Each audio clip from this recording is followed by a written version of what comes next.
नमस्कार दोस्तों, मोहित study IQ centre में आपका स्वागत है। आज का पेपर हिंदी पेडागॉजी से संबंधित है। इस चैनल के माध्यम से हम सीटेट की प्रिपरेशन कराते हैं। सीटेट जुलाई 2025 में जुलाई के फर्स्ट वीक में इसका एग्ज़ाम होगा। तो आप लोग इस चैनल के माध्यम से अपनी तैयारी को स्टार्ट कर सकते हैं। देखिए, इस चैनल के माध्यम से आपने अपनी तैयारी को स्टार्ट कर सकते हैं। जिन बच्चों का सीटेट देना चाहते हैं, जो बच्चे पहली बार सीटेट दे रहे हैं या जिन बच्चों का सीटेट क्लियर नहीं होता, तो इस चैनल के माध्यम से हम बहुत ही सिंपल तरीके से हम सीटेट की तैयारी कराते हैं। अब देखिए, नए नए चेंजेस आ रहे हैं। अब एक नई गवर्नमेंट की नियम आ रहा है कि जिसमें टीचर बनने के लिए आपको सीटेट होना चाहिए, चाहे वो आप गवर्नमेंट में टीचर बनिए या फिर आप प्राइवेट स्कूल के टीचर बनिए, कहीं के लिए भी सीटेट का होना बहुत अनिवार्य होकर किया जा रहा है। इसलिए अगर आपका सपना है एक टीचर बनना और अपने सपनों को पूरा करने के लिए आपको अभी से तैयारी शुरू कर देनी चाहिए, क्योंकि नेक्स्ट जो एग्ज़ाम है वो जुलाई के फर्स्ट वीक में हो जाएगा, हर हाल में हो जाता है। तो अभी से आप तैयारी शुरू करेंगे तभी आप के लिए सीटेट का एग्ज़ाम आसान होगा। क्योंकि देखिए, पेपर बहुत आसान है सीटेट का, लेकिन सबसे ज़्यादा बच्चे इस एग्ज़ाम में फेल होते हैं। ठीक है, और ये ऑफिशियल बताता है ठीक है, सीबीएसई अपनी तरफ से खुद बताता है कि भैया इतने बच्चों ने एग्ज़ाम दिया था और सिर्फ केवल 15 से 20% बच्चे ही इस एग्ज़ाम्स को क्वालिफाई करते हैं। क्वेश्चन बहुत सिंपल होते हैं। अभी देखिए, आप जब पेपर सॉल्व करेंगे तो आपको लगेगा यही देखिए कितना सिंपल है, लेकिन जब आप पेपर देने जाएंगे तब इन्हीं क्वेश्चंस को आप गलत कर देते हैं। तो क्वेश्चंस पेपर समान होता है, जिस तरीके से मैं क्वेश्चन करा रहा हूँ वही क्वेश्चंस आते हैं। ऐसा नहीं है कि कोई अलग से क्वेश्चन बनते हो, बहुत सामान्य सा पेपर होता है। बस एक समझने की फेर होती है। क्वेश्चन को समझ जाइए, एक शब्दों को समझ जाइए, तो आपके लिए सीटेट बिल्कुल भी हार्ड नहीं होगा। आज का जो पेपर है हिंदी पेडागॉजी, ये तो सबसे सीटेट का सबसे सिंपल हिस्सा होता है। सिर्फ केवल भाषा 15 क्वेश्चंस तो जो होते हैं वो गद्यांश और पद्यांश से आते हैं और 15 क्वेश्चन पेडागॉजी से आते हैं। गद्यांश और पद्यांश के क्वेश्चंस के आंसर तो उस गद्यांश में दिया ही होता है, और 15 क्वेश्चन जो हिंदी पेडागॉजी से, क्या भाषा क्या होती है, भाषा के संदर्भ में चीज़ें पूछी जाती हैं, भाषा अधिगम क्या होता है, अर्जन क्या होता है, बहुत सिंपल होता है, बस समझना होता है। ठीक है, तो इस चैनल के माध्यम से आप चीज़ों को तैयार करना शुरू कर दीजिए। हमसे जुड़ सकते हैं या किसी भी टीचर को पसंद करते हो उससे जुड़िए, लेकिन मैं अपने चैनल की बात करूं तो मैं यहाँ पे बिल्कुल सिंपल भाषा में पढ़ाता हूँ। कुछ भी नया बताने की कोशिश नहीं करता, ऐसा कि बहुत हार्ड शब्दों का इस्तेमाल करूँ, ताकि आप बस आसानी से समझ जाएं। अगर आप ज्वाइन कर रहे हैं तो मैं यही आपको सलाह दूंगा कि आप नोट्स बनाइए। नोट्स के माध्यम से आप बहुत आसानी तरीके से समझ पाते हैं, अपनी भाषा में लिख पाएंगे, और जब एग्जाम के वक्त आएगा तो आप रिवीजन कर पाएंगे। नोट्स जरूर बनाइए, और नोट्स का कोई वो नियम नहीं होना, बस एक सीधा पेज उठाइए और बस लिखते जाइए। जो भी टीचर की बात अगर आपको लगती है नोट करने वाली, वो नोट कर लीजिए। ठीक है, इस वीडियो को ज़्यादा से ज़्यादा दोस्तों तक शेयर करिएगा, लाइक कर लीजिए और चैनल को भी सब्सक्राइब कर लीजिएगा। लाइक का जो टारगेट है वो है 20 लाइक्स का, सिर्फ केवल 20 लाइक का टारगेट है, ताकि मुझे भी मोटिवेशन मिल सके आपके माध्यम से कि हाँ, आप लोग जिस टारगेट को मैं चाहता हूँ कि आप ज़्यादा से ज़्यादा दोस्त लोग, आप लोग बच्चे लोग पढ़ें, तो वो चीज़ें हो पा रही हैं। ठीक है, तो ज़्यादा से ज़्यादा वीडियो को लाइक करिएगा। तो आइए शुरू करते हैं क्वेश्चंस को। नोट्स बनाइएगा, मैं फिर से कहूँगा नोट्स ज़रूरी है इस एग्ज़ाम्स को क्वालिफाई करने के लिए, बाद में फिर से पछताना ना पड़े।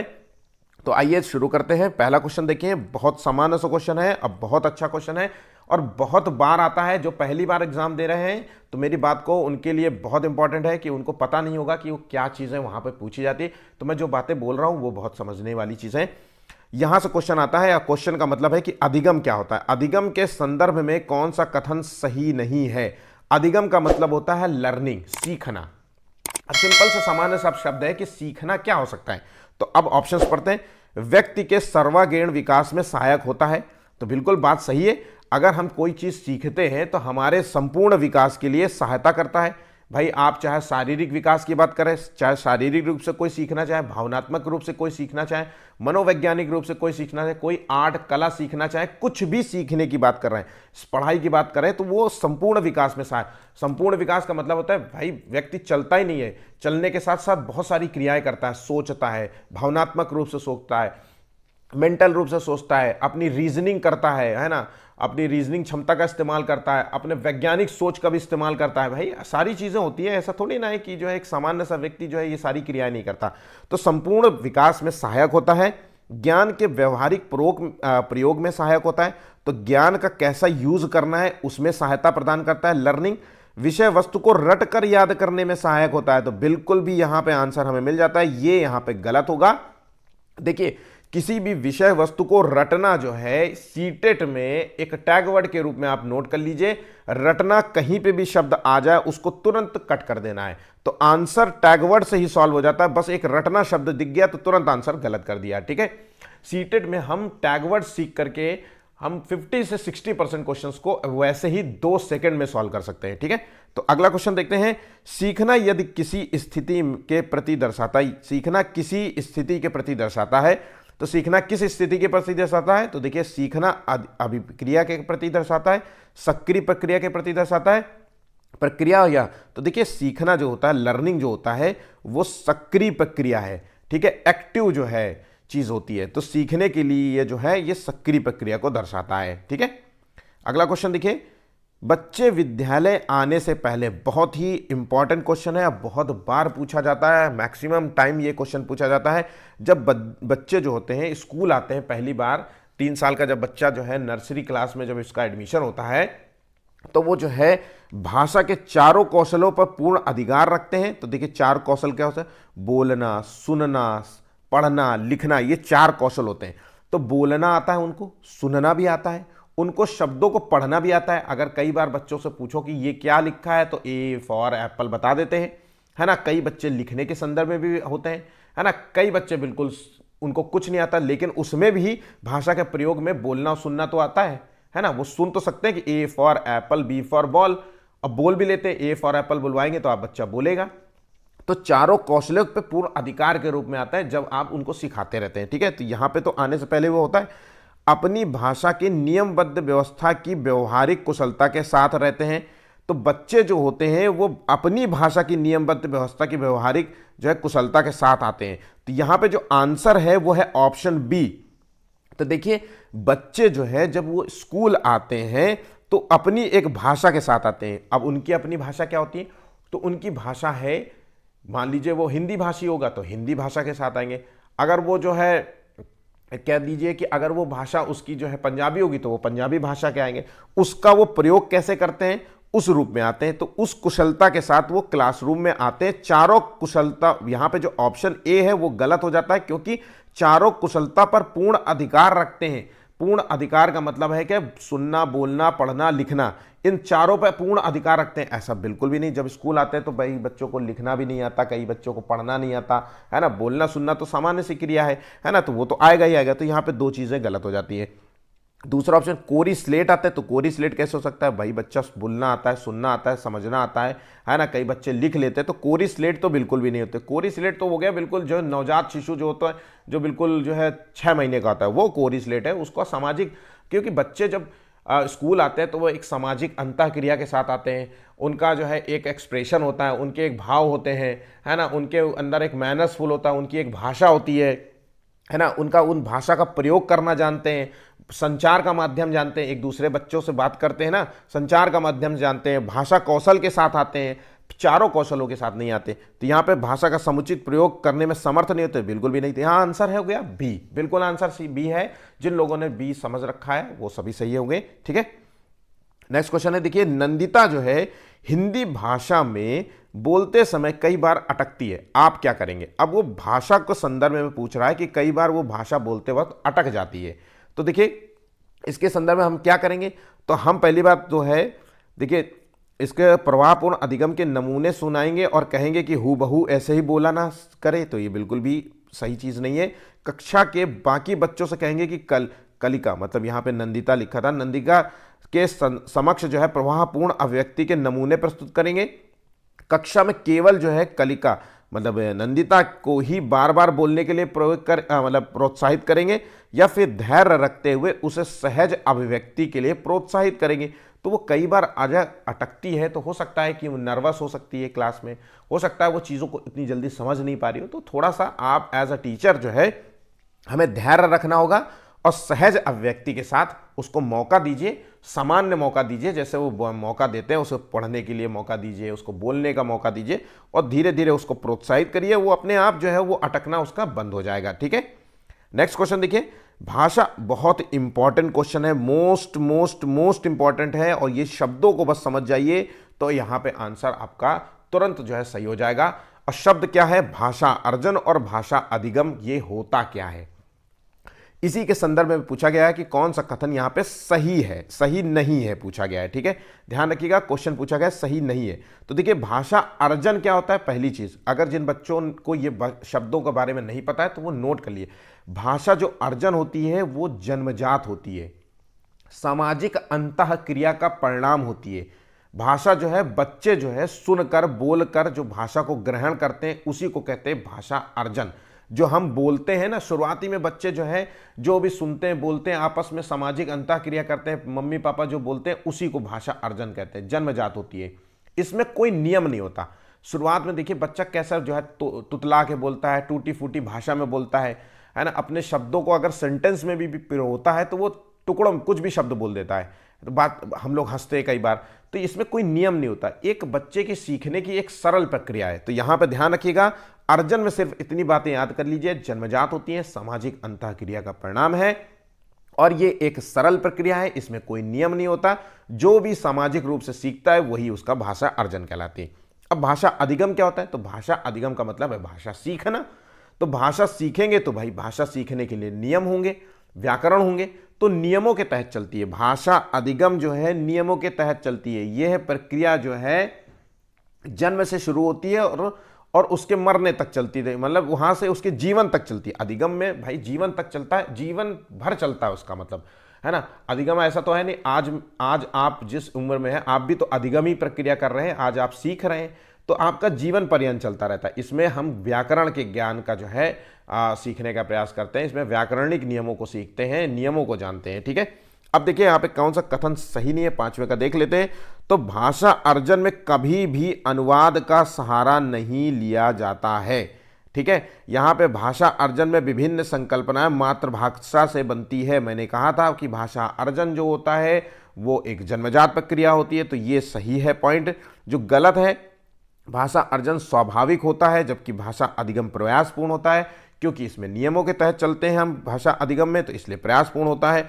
सांस्कृतिक भिन्नता भाषा अर्जन और अधिगम को प्रभावित करने वाला एक महत्वपूर्ण कारक है। बिल्कुल सही है, भाषा अर्जन है उसका मान लीजिए कि सांस्कृतिक विभिन्नता क्या है कि मान लीजिए वो उत्तर भारत में रहता है, उत्तर प्रदेश में रहता है, तो उसकी जो है भाषा अर्जन हुआ है, भाषा अर्जन के रूप में उसने हिंदी भाषा सीख रखी है। अब सांस्कृतिक भिन्नता जो है चेंज हुई, अब वो साउथ में चला गया, अब वो तमिल में चला गया, अब वहाँ की भाषा तो तमिल है ना, तेलुगु है। अब ये सांस्कृतिक विभिन्नता जो है वो उसको प्रभावित कर रहा है कि नहीं कर रहा है? तो यहाँ पे जो आंसर है वो है ऑप्शन सी। जिन लोगों ने सी आंसर लॉक किया है वो सभी सही होंगे। ठीक है, ये जो है संदर्भ के रूप में सही नहीं है। ठीक है, चलिए नेक्स्ट क्वेश्चन देखते हैं। कविता पाठ करवाना किस सिद्धांत के अंतर्गत आता है? तो देखिए, कविता पाठ की बात हो रही है तो जीवन समन्वयक का सिद्धांत, शिक्षण सूत्रों का सिद्धांत, क्रियाशीलता का सिद्धांत, बाल केंद्रिता का सिद्धांत। बहुत सारे बच्चे इसको बाल केंद्रित से जोड़ रहे होंगे, बिल्कुल भी नहीं, आंसर है यहां पे सी। देखिए, कविता पाठ क्या होता है? लय गीत होती है। अब इसमें क्या होता है, बच्चा जो है क्रियाशील होता है, एक्शन के माध्यम से सीखता है, कुछ एक्शन करता है, एक्टिंग करता है, इससे सीखने में मदद मिलती है। बच्चा सीखने जो है सीखना, बच्चे के सीखने में जो है बच्चा जो है आनंदमय हो जाता है, सीखता है, इसमें बच्चा इसको आसानी से समझ सकता है। सक्रिय भागीदारी जो है इसमें इन्वॉल्व होती है क्रियाशीलता में, और अनुभव आधारित होता है। तो यहां पे ध्यान रखिएगा, इसमें क्रिया के द्वारा सीखते हैं, क्रियाशीलता है, क्रिया के द्वारा सीखते हैं सीखना। ठीक है, आंसर यहां पे सी आंसर होगा, इंपॉर्टेंट है, याद रखिएगा। बहुबुद्धि सिद्धांत के संदर्भ में हम बात करें तो निम्नलिखित में से कौन सा बहुबुद्धि से संबंधित नहीं है? तो देखिए, बहुबुद्धि का सिद्धांत ये सीडीपी के अंतर्गत भी क्वेश्चन पूछा जाता है। तो ये सिद्धांत दिया था गार्डनर ने। ठीक है, गार्डनर ने दिया था मल्टीपल इंटेलिजेंस का सिद्धांत, गार्डनर ने दिया था। इसने दिया था मल्टीपल इंटेलिजेंस का सिद्धांत, जैसे बहुबुद्धि सिद्धांत। इन्होंने 8 प्रकार की बुद्धि को डिफाइन किया था, 8 प्रकार की बुद्धि को विलक्षण बुद्धियों के रूप में डिफाइन किया था। ठीक है, तो 8 प्रकार की बुद्धि कौन सकती है? वो म्यूजिक वाली जो बुद्धि हो सकती है, जो म्यूजिक अच्छा बजाते हैं। गणित वाली तो जो है मैथमेटिकल हो सकती, गणनाओं को समझने वाले, मैथ्स को जो है समझने वाले हो सकते हैं। कुछ जो है भाषा को समझते हैं, जैसे न्यूज़पेपर जो है छपता है, हिंदी राइटिंग होते हैं, नॉवल को लिखने वाले, पिक्चरों को जो है पिक्चर जो है लिखते हैं राइटर्स जो होते हैं, गीतों को जो फिर होते हैं अच्छे से गीतों को लिखते हैं, तो वो सब भाषा शैली में बच्चे होते हैं। तो यहाँ पे भाषा मौखिक बुद्धि की बात हो रही है, ठीक है, क्योंकि हिंदी पेडागोजी का क्वेश्चन है। बाकी प्रवाह सटीकता बुद्धि, शब्दावली व्याकरण बुद्धि, दृष्टा, ये सब कुछ नहीं है।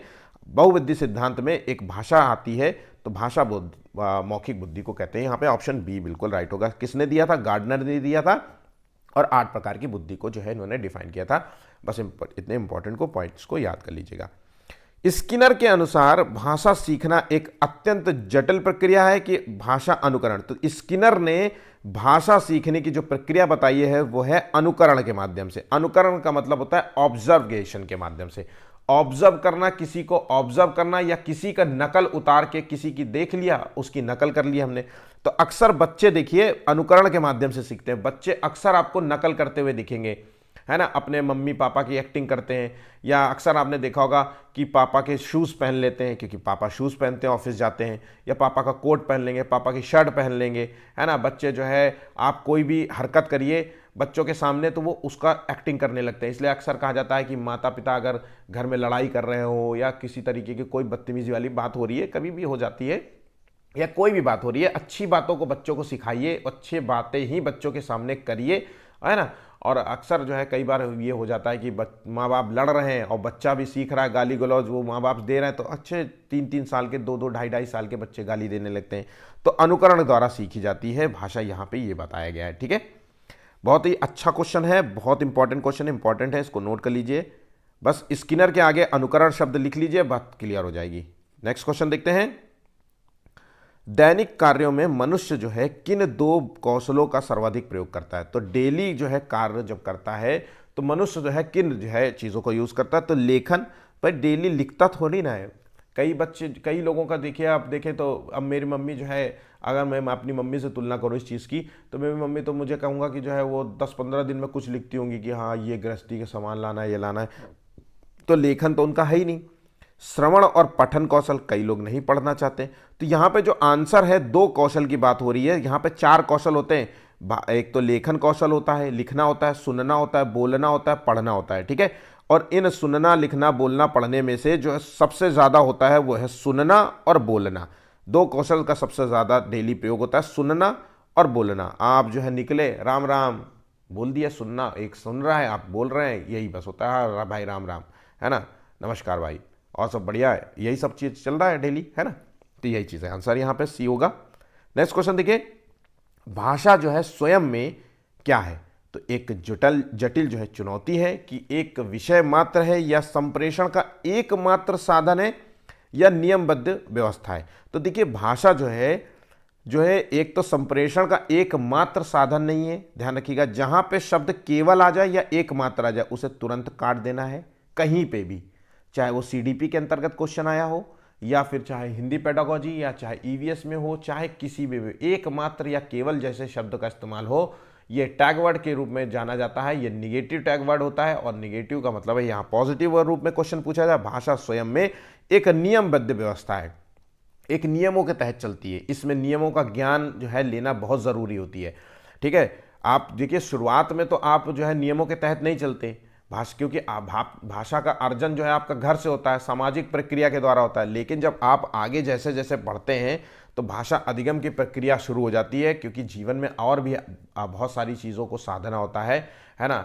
तो उन सभी चीज़ों के लिए जो है ज़रूरी है कि भाषा स्वयं में एक नियमबद्ध व्यवस्था है। नियमों के तहत आप जो भी बोलते हैं वो भी एक नियमों के तहत। अगर मैं इन शब्द जो मैं जितना कुछ बोल रहा हूँ, अगर इन सेंटेंसेस को आगे पीछे दाएं बाएं कर दूं तो कुछ भी भाषा समझ में नहीं आएगी, क्या बोल रहे हो। जैसे अक्सर बच्चे जो है, आपने देखा होगा 2-3 साल के बच्चे जब बोलने लगते हैं तो कुछ भी बोलते हैं, अपने शब्दों को जो है, उनको शब्दों को एक नियम तहत नहीं जोड़ पाते, वो कुछ भी बोलते हैं। तभी कहते हैं क्या बोल रहा है, कुछ समझ में आया, क्या बोल रहा है, मुझे समझ में कुछ बोल रहा है। अब वो बोल रहा है, वो तो अपनी बात कह रहा है, लेकिन आप नहीं समझ रहे हैं, क्योंकि उसकी नियमबद्ध प्रक्रिया में वो चल नहीं रहा है, ठीक है। तो 10वें का आंसर जो है ऑप्शन बी होगा। नेक्स्ट, निगमन विधि क्या है? बहुत बहुत इंपॉर्टेंट है, मोस्ट इंपॉर्टेंट है। निगमन विधि जिसे कहते हैं डिडक्टिव मेथड, ये 2 प्रकार के मेथड होते हैं, आगमन विधि और निगमन विधि। इंडक्टिव मेथड और डिडक्टिव मेथड। इसको डिडक्टिव मेथड कहते हैं, और ये दिया था अरस्तु ने। ध्यान रखिएगा, किसने दिया था? अरस्तु ने। तो अरस्तु ने दिया था। और ये मेथड कहता है, ये एक सीख, अरस्तु थे एक यूनानी दार्शनिक, और इस अगर हम मेथड की बात करें तो अरस्तु का मानना था कि किसी भी व्यक्ति जो भी सिखाते हैं, निगमन विधि में हम नियम पहले बताते हैं, नियम पहले बताते हैं, मतलब पहले हम नियम बता लीजिए या सूत्र लिख लीजिए, है ना, या फिर जो है नियम पहले बताते हैं, परिभाषा बता लीजिए, है ना। तो पहले हम बच्चों को परिभाषा, नियम, सूत्रों की जानकारी देते हैं, फिर उसके बाद हम बच्चे को उससे संबंध में उदाहरण पेश करते हैं। तो आंसर है निगमन विधि जो है नियम से उदाहरण की ओर चलती है, और ये विधि अरस्तु द्वारा दी गई है, ठीक है। और ये एक यूनानी दार्शनिक थे, बहुत इंटेलिजेंट व्यक्ति थे। ये मेथड जो होता है, ये बाल केंद्रित मेथड बच्चों के लिए अच्छी नहीं मानी जाती है, ठीक है, अच्छी मानी नहीं जाती। तो निगमन विधि बच्चों के लिए अच्छी नहीं है, तो हम अच्छी कौन सी है, तो आगमन विधि। आगमन विधि जस्ट इसका उल्टा है। आगमन विधि में पहले बच्चों को उदाहरण दिया जाता है, फिर उसमें के बच्चों को जो है नियम, सूत्र, परिभाषा सब बताई जाती है। तो ये सबसे अच्छी विधि होती है और ये सबसे बेकार विधि होती है। ये विधि कहाँ पे होती है, तो ये विधि जो होती है ये बड़े बच्चों के लिए होती है, हाई स्कूल, इंटर, ग्रेजुएशन में ये विधि का प्रयोग किया जाता है, ठीक है। चलिए आगे बढ़ते हैं अगले क्वेश्चन की ओर। छात्र जो है व्याकरण के माध्यम से करना सीखते हैं, तो क्या सीखते हैं, तो छात्र जो है वो व्याकरणिक नियमों के माध्यम से भाषा का लिखित और मौखिक रूप से शुद्ध प्रयोग करना सीखते हैं, ठीक है। ध्यान रखिएगा, क्योंकि भाषा में नियमों की जानकारी दी जाती है। बच्चे भाषा के माध्यम से नियमों बच्चे जो है व्याकरण के माध्यम से भाषा के नियम की जानकारी प्राप्त करेंगे, ग्रामर जो है जानेंगे, है ना। तो ये जो होती है उसका जो है फिर अगर ग्रामर सब कुछ नियम जान जाएगा तो जो है लिखित भाषा का जैसे यूज़ होता है, मौखिक भाषा का कहाँ यूज़ होता है। तो हम देखिए ऑब्वियसली हम जो है आंसर जब लिखते हैं तो कैसी भाषा का इस्तेमाल करते हैं, हम जब एक लेटर लिखते हैं तो हम कैसा इस्तेमाल करते हैं, हम एक ऑफिशियल जो है लेटर लिखते हैं, जैसे स्कूल में जब है होता है ना, आप एप्लीकेशन लिखते हैं या कोई लेटर, या आप कहीं भी कोई कार्यालय में लेटर लिख के आते हैं, तो देखिए आप किस तरीके की भाषा का इस्तेमाल करते हैं। तो इसी का है, तो व्याकरणिक नियमों के साथ जब सीखेंगे तभी इस तरीके के जो है चीज़ों का प्रयोग कर पाते हैं। आंसर यहाँ पे ऑप्शन सी। नेक्स्ट क्वेश्चन है, छात्र पढ़ना सीखने के लिए कौन सा उपकौशल अनिवार्य नहीं है। पढ़ना सीखने के लिए कौन सा उपकौशल अनिवार्य नहीं है, तो देखिए पढ़ना अगर सीखना चाहते हैं तो वर्णमाला याद करने का कौशल अनिवार्य है, अनुमान लगाने का कौशल अनिवार्य, भाषा की संरचना की समझ, यहाँ पे भावनात्मक संबंध का कोई लेना देना नहीं होगा, ठीक है। ऑप्शन यहाँ पे ए राइट है। नेक्स्ट क्वेश्चन, बच्चों की भाषा संबंधी क्रमिक प्रगति का लेखा जोखा रखना जो है डैश डैश से संभव है। तो देखिए अगर ये चार ऑप्शन में से पोर्टफोलियो शब्द दिख जाए और क्रमिक प्रगति के बारे में बात हो रही कि बच्चे की क्रमिक जो है एक जो है सिक्वेंशियल जो है रिपोर्ट कार्ड की बात हो रही है, तो इसी को कहेंगे पोर्टफोलियो। पोर्टफोलियो का मतलब होता है कि बच्चे के काम का रिपोर्ट कार्ड, क्रमिक प्रगति मतलब रिपोर्ट कार्ड तैयार करना। इस रिपोर्ट कार्ड में बच्चे की प्रगति का जो है चित्रण होता है सारा, कि बच्चा कितना ग्रोथ कर रहा है, क्या कमी है उसमें, इन सब का। बच्चे का विकास देखा जाता है, शारीरिक विकास, मानसिक विकास, भावनात्मक विकास, बच्चे के कौशल डेवलपमेंट किया जाता है, देखा जाता है कि भाई बच्चा लिखने, पढ़ने, समझने, बोलने, है ना, जो चार कौशल बताए गए उसमें कितना बेहतर है, किन चीज़ों में। अब बच्चा पढ़ता तो बहुत है लेकिन कुछ बोलता ही नहीं है, जब उससे क्वेश्चन पूछो बोलता ही नहीं है। इस तरीके का अक्सर आपने टीचर देखा है अपने बच्चों की शिकायत कर, पढ़ता बहुत है ना, उस बोलता नहीं है, हम इसको बोलते हैं ये सुनता नहीं है, हम इसको कुछ भी बुलाते हैं क्लास में वो हमारी बात ही नहीं सुनता, वो इधर ही उधर ध्यान लगाया रहता है। तो इस तरीके के कौशल की बात हो रही है, ठीक है। नेक्स्ट क्वेश्चन, कक्षा 4 में भाषा की अध्यापिका जो है विद्यार्थियों को पढ़ाते समय चलचित्र का प्रयोग करती है, इसके पीछे का उद्देश्य क्या है। तो चलचित्रों का यूज करती है, इसका मूल उद्देश्य है विद्यार्थियों के समक्ष तथ्यों को रोचकता के साथ प्रस्तुत करना, ठीक है। अब मान लीजिए क्लास में टीचर ने टीवी चला दी, अब टीवी के माध्यम से बच्चा जो है कोई स्टोरी सुन रहा है, देख रहा है ना, हमटी डमटी हो गया या तितली रानी इस तरीके के, या एक हाथी या इस तरीके, या आलू जो आजकल कौन सा जो है आहा टमाटर बड़े मज़ेदार, इस तरीके से। तो ये जब चित्रों के माध्यम से देखता है तो उसको बड़ा इंटरेस्ट होता है। इसमें जो है विद्यार्थियों को चलचित्र दिखाना इसका मूल उद्देश्य होता है, विद्यार्थियों को चलचित्र के विषय में बताना इसका। तो यहाँ पे आंसर तो बिल्कुल चारों ही ऑप्शन सही है। ठीक है, नेक्स्ट क्वेश्चन देखिए, उपचारात्मक शिक्षण है। उपचारात्मक शिक्षण का मतलब क्या होता है? जैसे उपचार, डायग्नोस्टिक जो है, अब भाई आपका शरीर का डायग्नोस क्यों होता है? कई बार होता है ना, डॉक्टर बहुत सारे टेस्ट लिख देता है, तो डायग्नोस कराने डायग्नोस्टिक सेंटर जाते हो ना आप, तो आप डायग्नोस्टिक सेंटर जाते हैं, आपका वहाँ ब्लड टेस्ट होता है, आपका अल्ट्रासाउंड होता है, और भी अन्य जो है एक्सरे होता है चेस्ट का, कुछ भी हो सकता है मतलब। तो डायग्नोस क्यों करते हैं? तो डायग्नोस इसीलिए करते हैं कि आपके शरीर में कोई कमी है उसको जानना और फिर उसका समाधान करना, कंसल्ट करके उसका जो है निवारण करना। तो विद्यार्थियों की कठिनाई को जानकर उसका समाधान निकालना है, डायग्नोस, उपचार करना, यही है इसका शिक्षण का मूल उद्देश्य। ठीक है, यहां पे उपचार करना ही का मतलब है कठिनाई को जानना ही नहीं है, केवल उसको जानना और प्लस उसका समाधान करना। इस दोनों पॉइंट को याद रखिएगा, है ना। मैं फिर से बता रहा हूं कि दोनों पॉइंट याद रखना बहुत जरूरी है। ठीक है, नेक्स्ट क्वेश्चन देखिए, राहुल को जब भी कक्षा में उत्तर देने के लिए कहा जाता है वो हकलाने लगता है, इसका क्या कारण हो सकता है? तो राहुल ऐसा क्यों कर रहा है, तो उसका मूल उद्देश्य क्या हो सकता है? अब हम अपने से तुलना कर लेते हैं। मान लीजिए एक मंच है और उसमें अचानक किसी को खड़ा करके कहा जाए बोलो, तो वो जो भी सोचा होगा वो बोल नहीं पाएगा, हकलाने लगेगा, है ना। उसके जो है सिट्टी पिट्टी गुम हो जाएगी, उसका ब्लड प्रेशर से लेकर के पल्स सब जो है आसमान में चढ़ जाएगा, है ना, पैर कांपने लगेंगे। तो ये इसका मूल कारण होता है, क्योंकि वो इतनी लोगों को देख करके दबाव महसूस करने लगता है। जानबूझ करके आप ऐसा नहीं करते हैं, या फिर सही उत्तर नहीं देना पड़े इसलिए कर, या आदत है, ऐसा नहीं। ये एक मनोवैज्ञानिक रूप से बड़े समूह के सामने अपनी बात कहने से मनोवैज्ञानिक दबाव महसूस करता है। बिल्कुल सामान्य सा क्वेश्चन है, लेकिन क्वेश्चन यही आता है। ये क्वेश्चन सीटेट में पूछा गया क्वेश्चन है। ठीक है, याद रखिएगा। अब याद रखिएगा कि क्वेश्चन के ऑप्शंस बदल सकता है, लेकिन इसके विचार, ये हकलाना क्यों है, बच्चा हकलाने लगता है, इसको नहीं बदल सकता।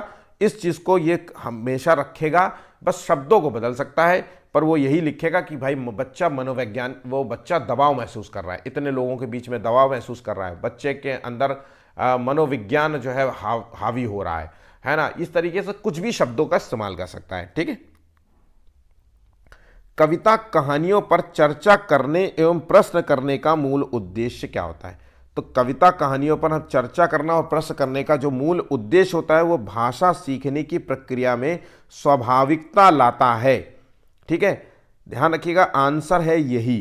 तो मैंने पहले भी बताया था, कविता जो कहानियां होता है इससे क्या होता है, क्रिया के माध्यम से सीखते हैं बच्चे। जो है बच्चों के लिए सीखना आनंदमय होता है, बच्चे इसको आसानी से समझ पाते हैं, सक्रिय भागीदारी का जो है अनुभव करते हैं, सक्रिय भागीदारी जो है इसमें होती है, बच्चे एक्टिव रूप में सीखते हैं।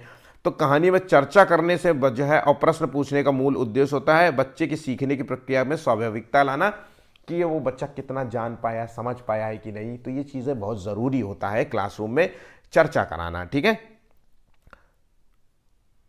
नेक्स्ट क्वेश्चन देखिए, स्कूलों में प्रायः व्याकरण शिक्षण जो है नीरस और अरुचिकर लगता है, इसका क्या कारण है? तो व्याकरण जिसमें हम नियमों के तहत चलते हैं, नियमों के माध्यम से सीखते हैं, है ना, यही बताया गया है। ठीक है, ग्रामर सीखते हैं, व्याकरण को ही ग्रामर कहते हैं। तो ये क्यों नीरस हो जाता है, ये क्वेश्चन है। तो यह देखिए, यहाँ पे है शिक्षकों को व्याकरण का पर्याप्त ज्ञान न होना, इसलिए जो है ये नीरस लगता है। अन्य विषयों के शिक्षण में किसी भाषा के व्याकरण का कोई योगदान नहीं होता। व्याकरण को सीखने के लिए प्रायः पुस्तक प्रणाली का सहारा लिया जाता है, इसलिए बच्चों के लिए नीरस और अरुचिकर लगता है।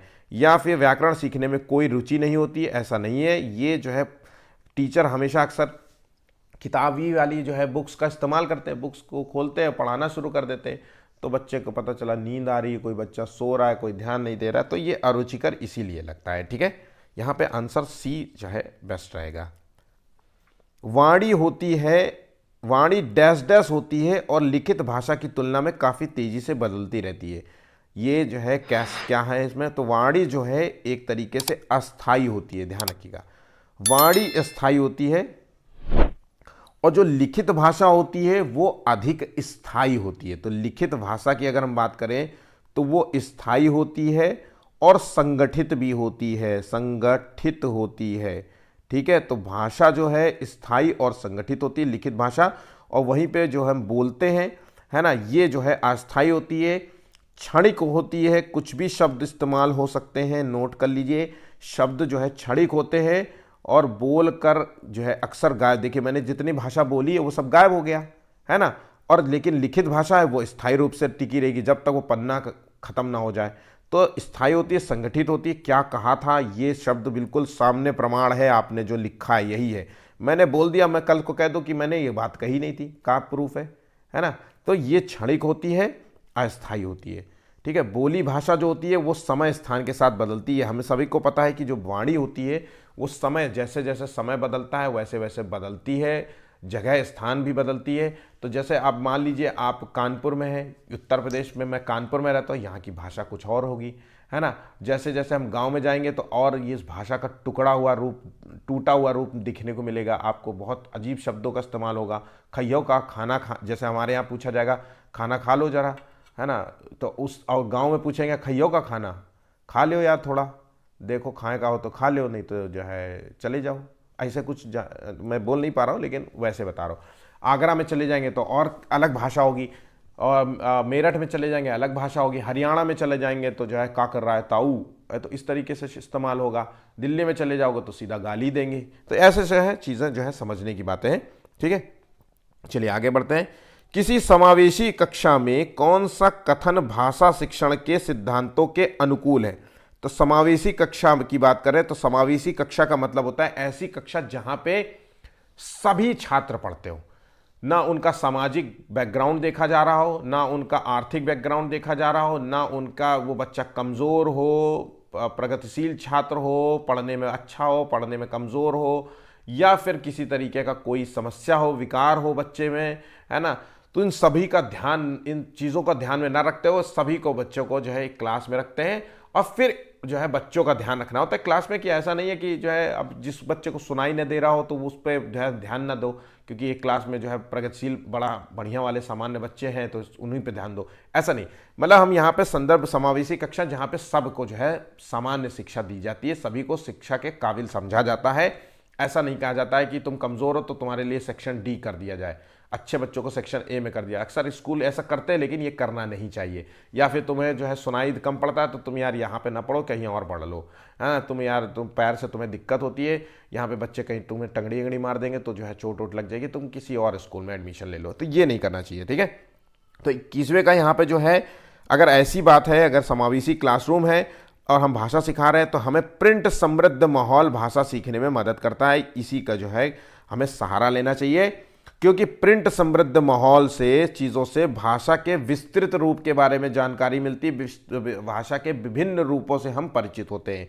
ठीक है, यहाँ पे ध्यान रखिएगा, ऑप्शन यहाँ पे ए राइट होगा।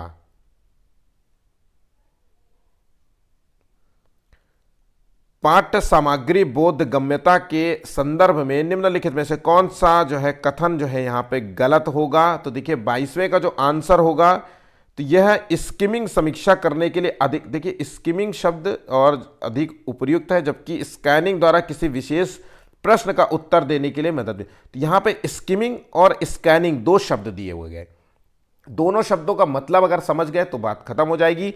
स्किमिंग का मतलब होता है मुख्य बातों को समझना, तो मुख्य बातों को समझना यहाँ पे इंपॉर्टेंट टर्म है। और स्कैनिंग होता है किसी भी महत्वपूर्ण बात को आप स्कैन, अरे जल्दी से स्कैन करो यार, तो आप स्कैन क्यों करते हैं कि महत्वपूर्ण बात को आप किसी कॉपी में ढूंढ रहे हैं। तो यहाँ पे महत्वपूर्ण बात समझना, और यहाँ तो देखिए समीक्षा करने के लिए अधिक उपयुक्त है।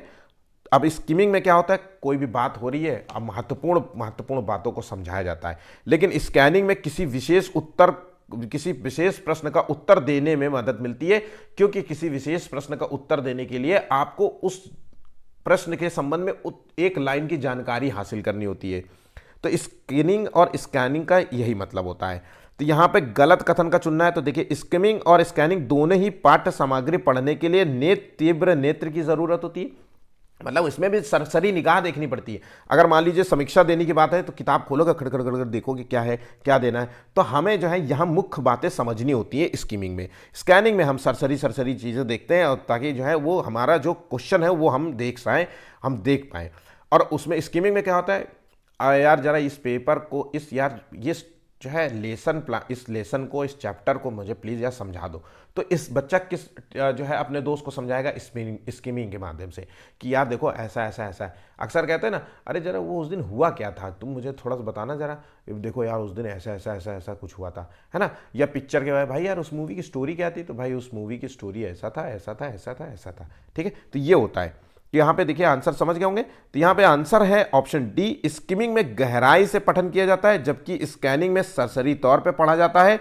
नहीं, ये भी स्किमिंग में गहराई से पठन किया जाता है जबकि स्कैनिंग में सरसरी तौर पे पढ़ा जाता है। आंसर यहाँ पे जो 22वें का है वो है डी है, ये ही गलत है।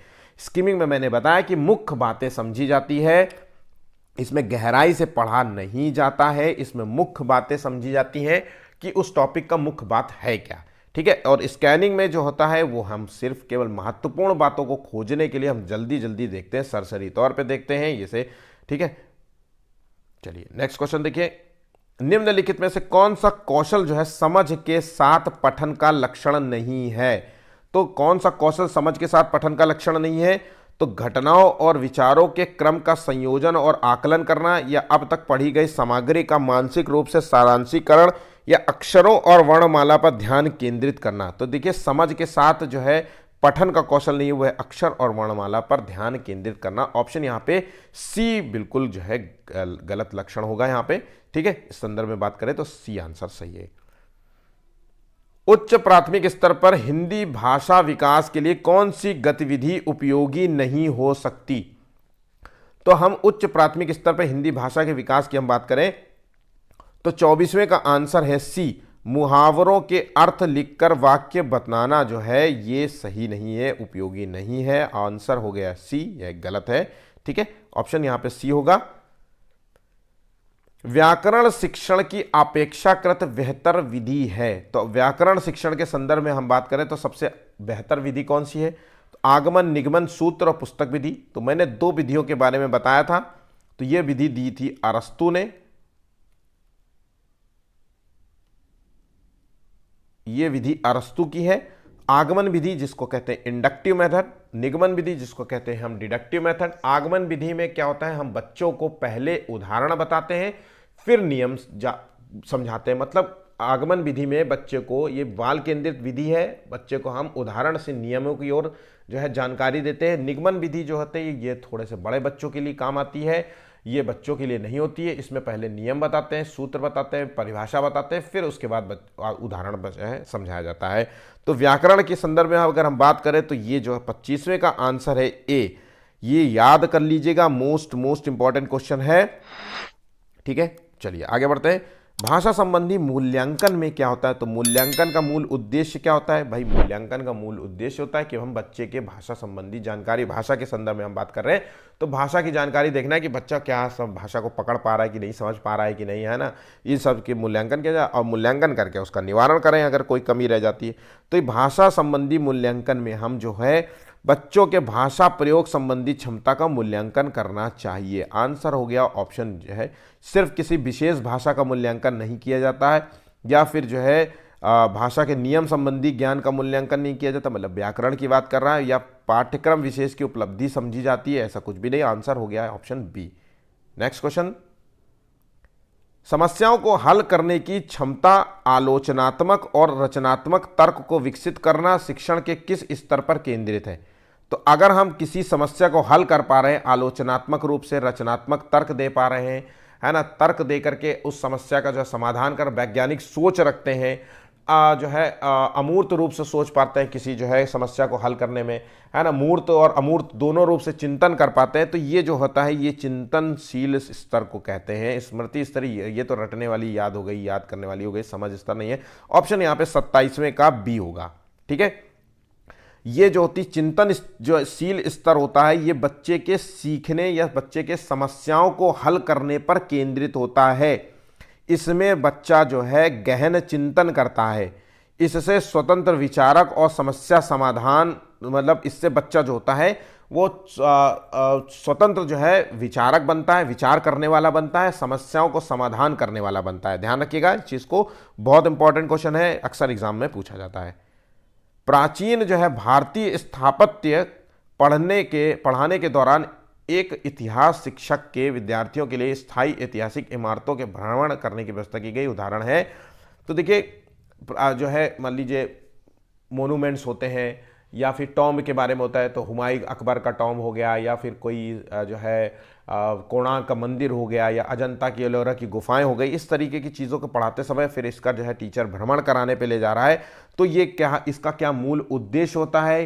तो यहाँ मूल उद्देश्य अनुभव जो है उसको सामने से जो है देखना, समझना, और जो सामने से देखेगा वो किताबों के माध्यम से जो है महसूस नहीं हो पाएगा, तो सामने से देखेगा तो एक तो उसको आनंद होगा कि वाह क्या चीज़ें हैं, आर्ट कैसी है, अनुभव करेगा, उस चीज़ को महसूस करेगा, भावनात्मक रूप से उससे लिंक कर पाएगा, सीखने की क्षमता भी उससे बेहतर हो जाती है, लर्निंग स्किल्स भी बेहतर हो जाती है, और वो जो चीज़ें देखता है उससे वो लंबे समय तक के लिए उसके दिमाग में बैठ जाता है, फीड हो जाता है। ठीक है, आंसर हो गया ऑप्शन बी। बच्चों को निःशुल्क और अनिवार्य शिक्षा का अधिकार जो है आरटी अधिनियम जो है कब जो है ये जो है अधिनियमित किया गया था, और डैश डैश को किस वर्ष में लागू किया गया था? तो आंसर बहुत अच्छा है और बहुत सिंपल सा है, और मतलब कह दीजिए तो ये जो है क्वेश्चन बहुत है, आरटी से क्वेश्चन आपको पूछता है, तो यहाँ पे जो आंसर है वो है 2009 में अधिनियमित किया गया था और अप्रैल 2010 में लागू किया गया था। परेशान होने की ज़रूरत नहीं है, जब मैं आरटीई का जो क्वेश्चन कराऊंगा है ना, वो मैं वहाँ पे सब कुछ करा दूंगा। अभी तो आप केवल याद कर लीजिए कि कब जो है अधिनियमित हुआ था और कब लागू हुआ था। ठीक है, नेक्स्ट आखिरी क्वेश्चन है, निम्न अंकित में से कौन सा कथन सही है अगर कोई बच्चा गलती कर रहा है? तो अगर कोई बच्चा गलती कर रहा है तो वो भ्रष्ट नहीं है, सीख नहीं रहा है और तुरंत रोकने लायक है या मारने कूटने लायक है, इस तरीके से नहीं, वो भाषा सीखना है, क्योंकि सीखने की प्रक्रिया में गलती होना एक सामान्य जो है,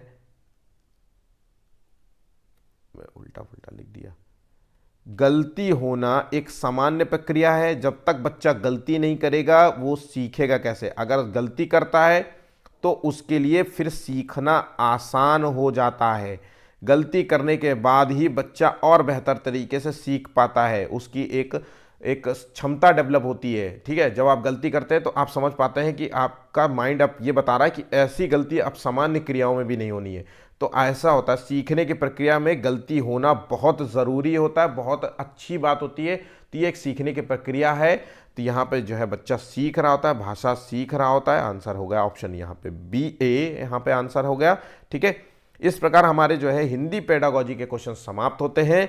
अगला पेपर जो आपको मिलेगा वो ईवीएस पेडागोजी से संबंधित होगा और सीडीपी से संबंधित होगा।